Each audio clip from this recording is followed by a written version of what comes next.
current and former executives at Nissan, Renault, and Michelin, board members, rivals, friends, and Ghosn family members.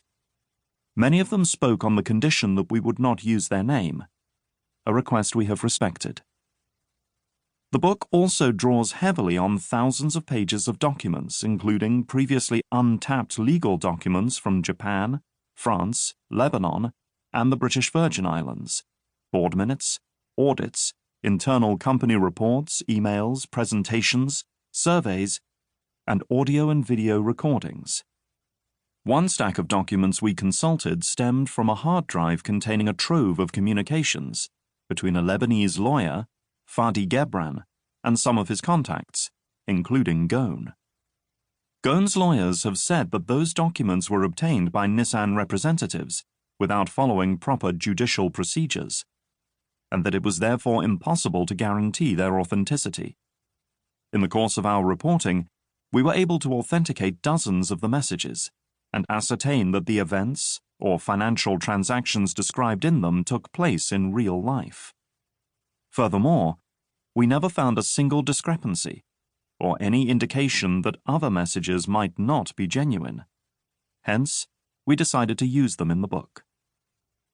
We used a process that has served Wall Street Journal reporters well for decades.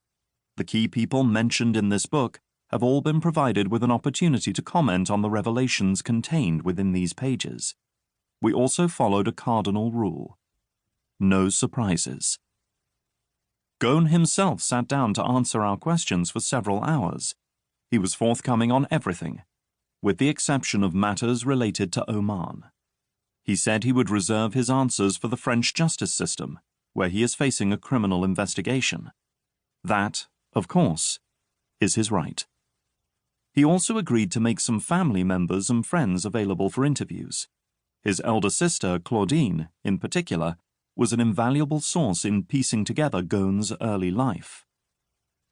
As we got closer to publication, we sent an email to Ghosn's public relations advisors, asking for Ghosn to review a number of facts and anecdotes that we planned to include in the book, and giving him another opportunity to comment on the specifics of the so-called Oman route. They came back to us with the following response.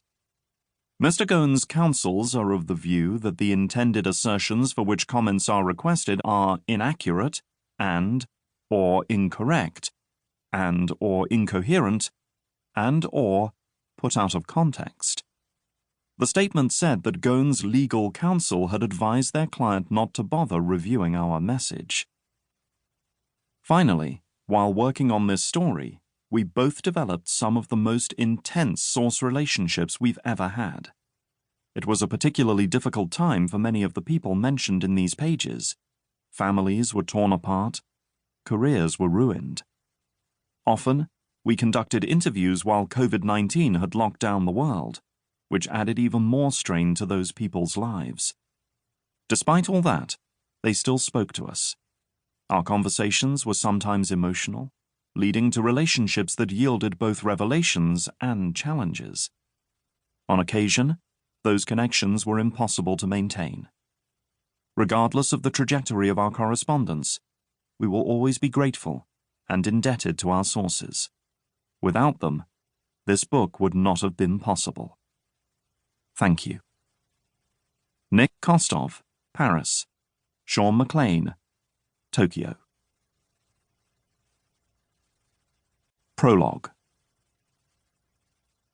Carlos Ghosn contemplated the box in front of him. Freedom. It was a large black wooden crate with steel reinforcements on the edges.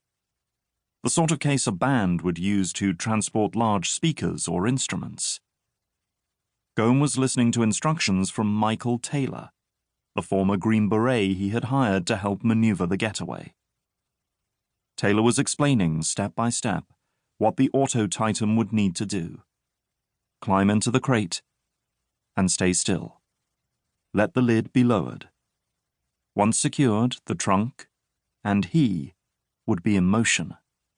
Inside his box, he would be loaded onto a private jet with the rest of the luggage. Ghosn was well versed in the private jet lifestyle.